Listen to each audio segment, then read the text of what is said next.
Questãozinha sobre mecânica. Não faz parte do sistema de suspensão. Bora ver? Diferencial. Diferencial é um componente do sistema de suspensão? Não. Então eu já achei a resposta, letra A. Oi, mas quem que é esse diferencial? Onde que ele fica? Ele faz parte do sistema de transmissão. Confuso isso aí para você? Pois é, o veículo tem vários tipos de sistemas. Ele tem sistema de alimentação, sistema elétrico, sistema de arrefecimento, sistema de lubrificação, sistema de freio, sistema de rodagem, sistema de direção, sistema de transmissão, suspensão, tem vários sistemas. É importante você conhecer esses sistemas, quais são os principais componentes de cada um, qual é a função de cada um e qual que é a manutenção que a gente deve dar em cada um. Manutenção preventiva para evitar que o veículo te deixe na mão ou te envolva em um acidente.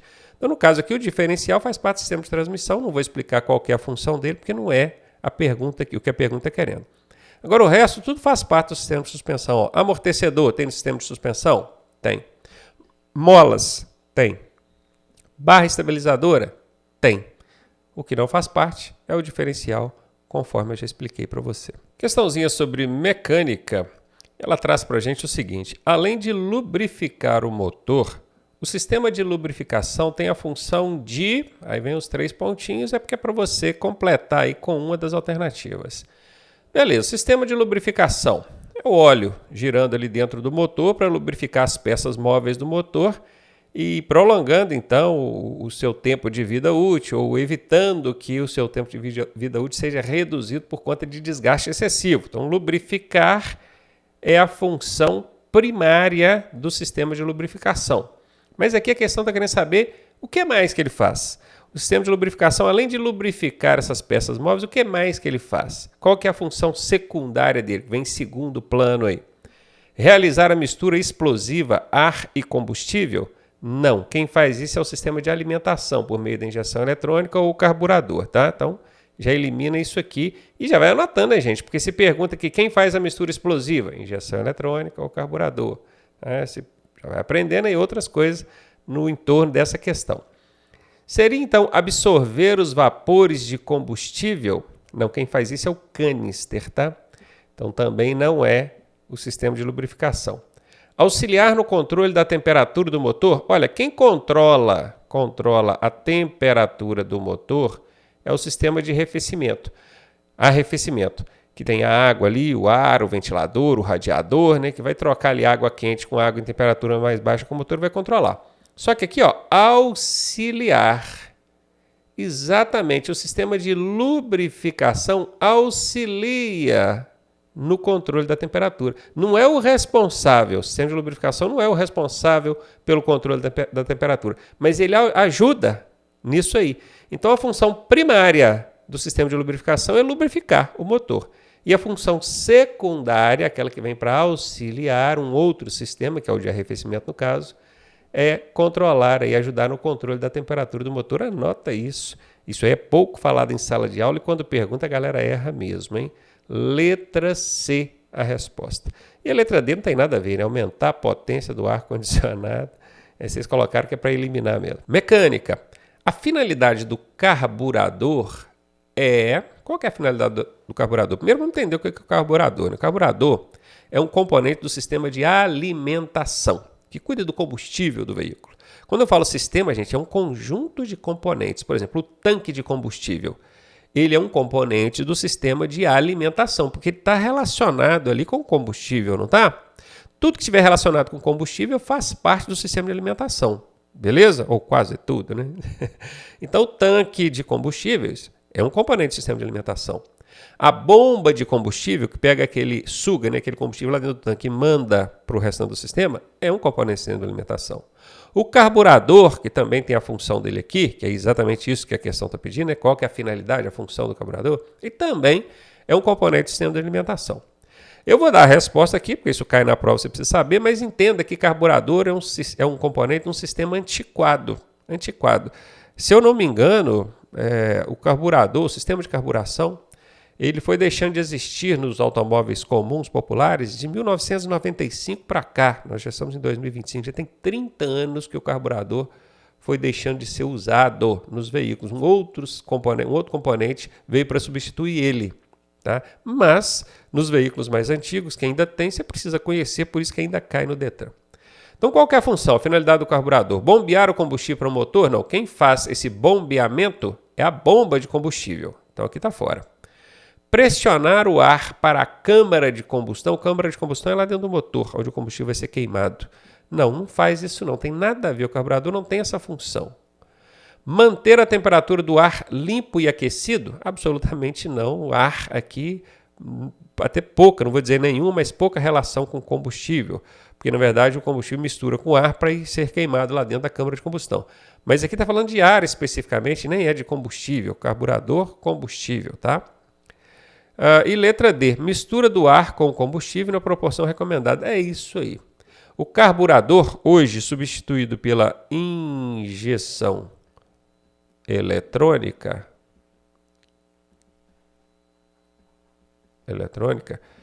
tá? Hoje ele está sendo substituído pela injeção eletrônica. Ele tem essa função, misturar o quê? Ar e combustível, transformando o combustível em carburante, mistura explosiva, mandando aquilo lá para dentro do motor para ser queimado. Entenda, só combustível sem ar não pega fogo, não queima, não explode. Tem que ter ar e tem que ser na proporção exata, a proporção adequada para o funcionamento adequado daquele motor, beleza? Então, letra D de dado é a resposta. Essa é a função do carburador ou da injeção eletrônica, que é que veio para substituir ele hoje. E aí, tá gostando da aula? Eu sou o professor Ronaldo Cardoso e tenho o caminho das pedras para você chegar à sua aprovação da forma mais suave possível. Se você fizer exatamente o que eu te pedi, eu garanto que você passa. Clique aqui no primeiro link da descrição e vem ser aprovado com a gente. Processo de habilitação. A aprendizagem somente poderá realizar-se nos termos, horários e locais estabelecidos pela autoridade de trânsito. Que aprendizagem, hein? Você aluno. Aulas, vamos colocar aqui, ó. Aulas de direção. As aulas de direção só pode acontecer nos termos. O que são termos? Nas regras, nos horários e nos locais estabelecidos pela autoridade de trânsito. No caso, o Detran, tá? É ele que cita, ó, você pode treinar. Aliás, na maioria das vezes o Detran nem estabelece aonde é que vai treinar. Ele só estabelece quando ele quer restringir alguma via. Ó, lá naquela via lá é perigoso, tem muito trânsito, muito pedestre, não treina lá não. Aí ele comunica, né? Todas as autoescolas por meio de nota oficial. E aí você já sabe que naquele local, a não ser que seja num sábado, num domingo, um feriado, por isso que aqui fala nos termos, horários e locais estabelecidos. Isso aqui tá certinho, tá? Tudo bonitinho. Vamos ver as outras, ó, das 8 às 18 em qualquer local. Olha, não tem lugar nenhum que estabelece que é de 8 às 18 horas. Quem vai ter que estabelecer isso é o órgão de trânsito. Isso pode mudar, pode ser de 8 às 17, de 8 ao meio-dia, só do meio-dia para tarde. Então isso aqui não é verdade. E em qualquer local, veja que o qualquer é uma casca de banana. Quem estuda com a gente conhece as cascas de banana, todas, né? Eu ensino todas. E quando você identifica uma casca de banana numa alternativa, é 90% de chance dessa alternativa ser falsa. Nesse caso é falsa. Apenas em áreas fechadas ao trânsito, apenas também é casca de banana, já elimina. Somente no período matutino, somente também é casca de banana. Pode eliminar. Professor, fiquei curioso agora. Quais são todas as cascas de banana? Aí é vindo estudar com a gente. Eu vou te ensinar. Anota essas palavrinhas aí. Todas elas e decora. Que essas palavrinhas são cascas de banana. Quando elas aparecem nas alternativas, é 90% de chance da alternativa ser falsa. Você já elimina. Para facilitar aqui a sua análise da questão. Boa, né? Bora estudar com a gente. Bora lá para mais um de processo de habilitação. O exame de direção aplicado na obtenção da ACC, que é a autorização para conduzir ciclomotor, aquelas cinquentinhas, seguirá os mesmos requisitos técnicos e nos moldes definidos para avaliação dos candidatos à obtenção da categoria B. Quem vai fazer ACC, o exame de direção, vai ser igual quem faz para a categoria B? Não, né, gente? Categoria B é um automóvel, faz baliza, o exame é no trânsito. Categoria A e a ACC, que não é uma categoria, mas é uma habilitação para conduzir ciclomotor, segue outro rumo. Tá? Então não é isso aqui. Seria categoria C? Piorou, né? Porque aqui já é para caminhão. Qualquer categoria? Olha, qualquer é casca de banana, tá? Quem estuda com a gente sabe que uma casca de banana é 90% de chance dessa alternativa ser falsa. E essa aqui é falsa. Seria, então, correspondente aqui à categoria A? Sim, categoria A. Ou então ACC, que é a autorização para conduzir ciclomotores, são bem similares. É para conduzir veículos de 2 ou 3 rodas, porém tem uma diferença aí de capacidade, né? A categoria A é para motocicleta propriamente, enquanto o ciclomotor é para aquelas cinquentinhas, que só vai até 50 cilindradas. Essa aqui é a resposta. D de dado. Questão sobre sinalização viária. Havendo sinalização por semáforo num cruzamento, em quais condições o condutor poderá fazer a travessia com a luz amarela? Essa é boa. De vez em quando o pessoal chega aqui dizendo: tomei uma multa porque passei no amarelo. Gente, amarelo não multa, tá? A infração é avançar o sinal vermelho. Não existe multa por avançar sinal amarelo. Mas você pode passar no amarelo sempre? Não. Então é isso que a questão está dizendo. Quando é então que você pode passar no amarelo? Quando fala não pode, é no sentido de direção defensiva, não de legalidade. Na legalidade, avançando no sinal amarelo, você não vai ser multado porque não existe infração por isso. Mas observando a segurança do trânsito também. Então é isso que a gente vai analisar. Na letra A diz em nenhuma hipótese. Então nunca vou poder avançar o amarelo? Isso não é verdade, até porque esse nenhum aqui é uma casca de banana. Quem estuda com a gente conhece todas as cascas de banana. Se aparecer qualquer uma delas numa alternativa, você já sabe que é 90% de chance dessa alternativa ser falsa. Então você já entra eliminando, né? Na letra B diz que somente quando não houver redutores de velocidade. Tá amarelo, não tem quebra-mola, então eu posso avançar. Não existe esse lugar nenhum. E esse somente também é uma casca de banana. Professor, como é que eu faço para saber todas as cascas de banana e identificar elas nas alternativas e já eliminar, sabendo que não é aquela resposta? Só estudando com a gente, tá? Aqui a gente ensina esses macetes.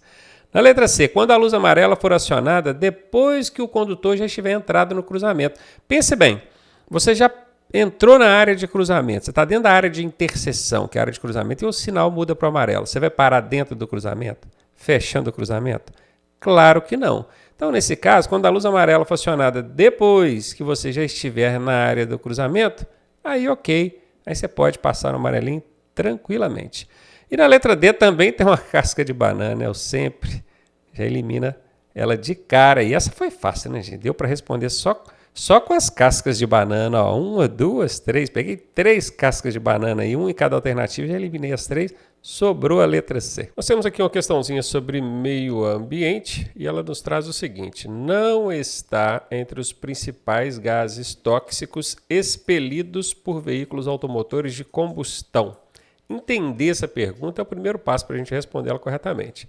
Então a gente precisa ficar atento a esse não, porque a questão está querendo saber aquela alternativa que não corresponde aqui com a questão. E principais gases tóxicos. Vejam bem, gases tóxicos a gente sabe que os veículos expelem. Expelir é jogar no meio ambiente, no ar. Mas veja bem, está dizendo os principais. Talvez todos eles sejam, mas principais quais são? Quais que não estão entre os principais gases tóxicos? Ou os que não são principais gases tóxicos? Não, ok? Por veículos automotores. Automotor é veículo que tem um motor que faz ele andar. Todo veículo tem. De combustão. O que é um veículo de combustão? Que queima combustível. Porque hoje nós temos veículos elétricos também. Está ligado nisso aí, né? Então, bora lá ver. Dióxido de enxofre. Um nome estranho, talvez você nem conheça, mas tem cara de ser gás tóxico, não tem? Vamos deixar ele aqui, ó, marcadinho aqui. Monóxido de carbono, outro nome estranho, talvez você não conheça. Já pode ter ouvido falar aí no curso de legislação, nas aulas, né? Vou deixar ele também. Hidrocarbonetos e enxofre. Olha só, mais 2 nomes aí bastante estranhos. Nitrogênio e oxigênio. Opa, finalmente falou alguma coisa que você conhece. Oxigênio. Pensa comigo aqui. Se você tivesse que se escolher entre todas essas alternativas, todos esses nomes estranhos aqui, um que não é gás tóxico, qual que você marcaria? A que você conhece.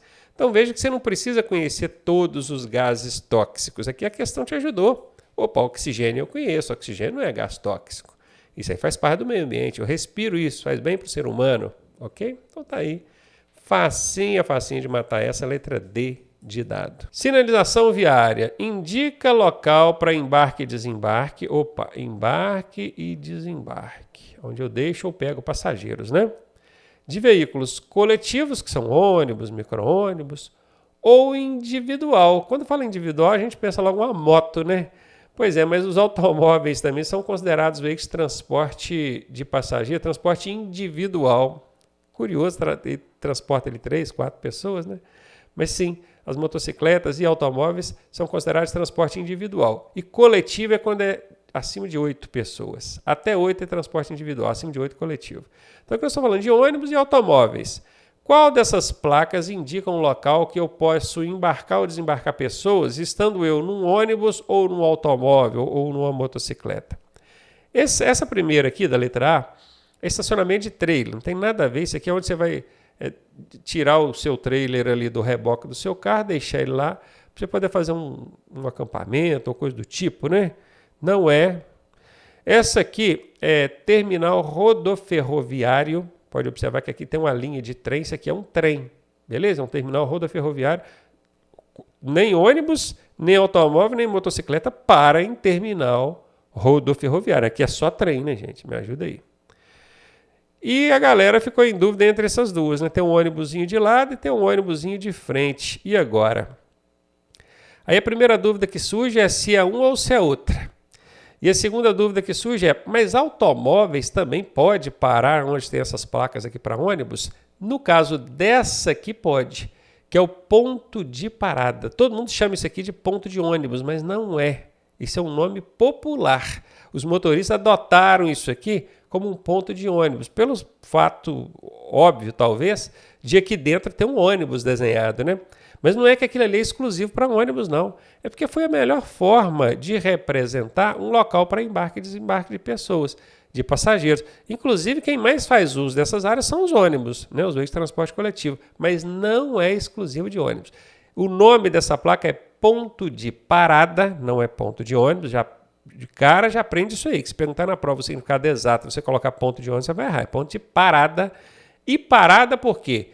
Porque não pode estacionar, é só parar para quê? Para embarcar ou desembarcar passageiros. E aí vale para motocicleta, para automóvel, para ônibus, qualquer um. Agora, essa última aqui também não é a resposta, tá? A resposta é a letra B. E eu vou explicar por quê. Porque isso aqui significa terminal rodoviário. O que é um terminal rodoviário? Aí é lá na rodoviária, onde tem a plataforma de ônibus, e ali na plataforma só mesmo o ônibus pode encostar ali. O ônibus pode encostar ali para embarcar ou desembarcar pessoas, inclusive estacionar, ele vai estacionar ali, né? Mas um automóvel não pode, uma motocicleta não pode, ele é exclusivo para ônibus. Então presta atenção.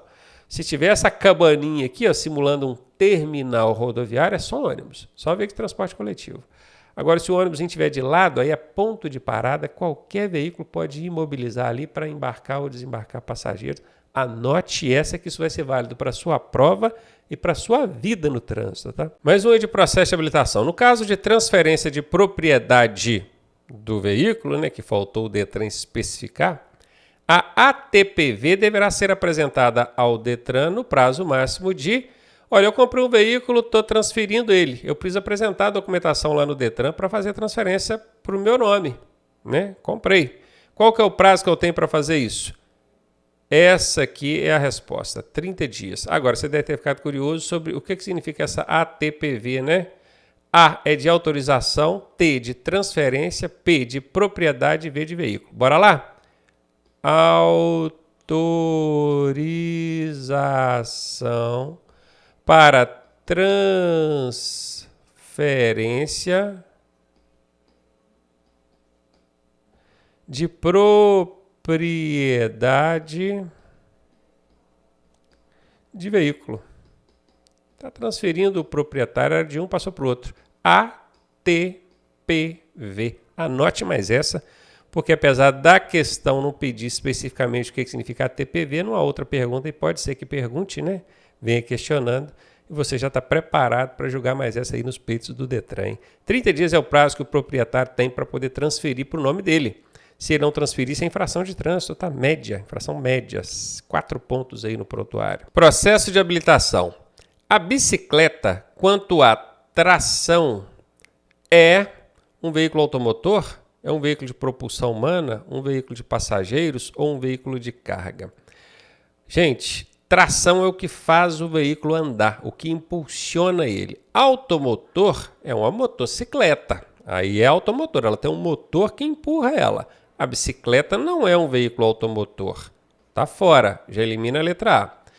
Quando fala de passageiros, a bicicleta até é um veículo de passageiro. Só que passageiro é a classificação da bicicleta quanto a espécie. Aqui está falando quanto à tração, que é o que faz ela andar. Beleza? Então não é a letra C. E é um veículo de carga? Não, a bicicleta não é um veículo de carga. Se você olha no Código de Trânsito Brasileiro, também o carga é espécie de veículo, mas a bicicleta não é veículo de carga. Ah, professor, mas existe bicicleta de carga? Existe, só que o Código de Trânsito esqueceu disso. Colocou lá que a bicicleta é veículo de passageiro. Então, como aqui está perguntando que é tração, poderia ter uma outra questão perguntando quanto à espécie. Aí você colocaria que é passageiro, mas não é espécie que está perguntando. Está perguntando tração, beleza? Então, não é. A resposta é essa aqui. É um veículo de propulsão humana. O que faz a bicicleta se movimentar é um ser humano que a propulsiona, né? Pedala ali, empurrando a bicicleta, ela bora para frente. Você tem dificuldade em guardar aí quais são as classificações de veículos? Tem? Os veículos são classificados quanto a tração, espécie e categoria. É o TEC. Tração, espécie e categoria. Tração é o que faz o veículo andar. Aí ele é automotor, aí ele é de propulsão humana, aí ele é elétrico, aí ele é de tração animal, viu? Então tem bastante coisinha que você precisa aprender a respeito disso. Agora o código classifica os veículos quanto à espécie. Quanto à espécie é se ele é de passageiro, se ele é de carga, se ele é misto. Viu aí? Agora o código classifica os veículos quanto à categoria. Categoria é a finalidade de uso do veículo. Ah, é meu, é particular, é para meu uso. Ah, é para aprender a dirigir. Aí é categoria aluguel, aprendizagem, aliás. Ah, é para trabalhar de táxi. Aí já é categoria aluguel. Aí um veículo de prefeitura ou do estado, aí já é veículo oficial, tá vendo? Então, categoria. Os veículos são classificados, tá? Quanto à tração, quanto à espécie, quanto à categoria. Você precisa conhecer essas classificações. Dentro do nosso treinamento, a gente dá macetes para você aprender todas as classificações quanto à tração, espécie e categoria. Uns macetinhos bem legais, tá? Letra B de bola é a resposta, confirmando para você.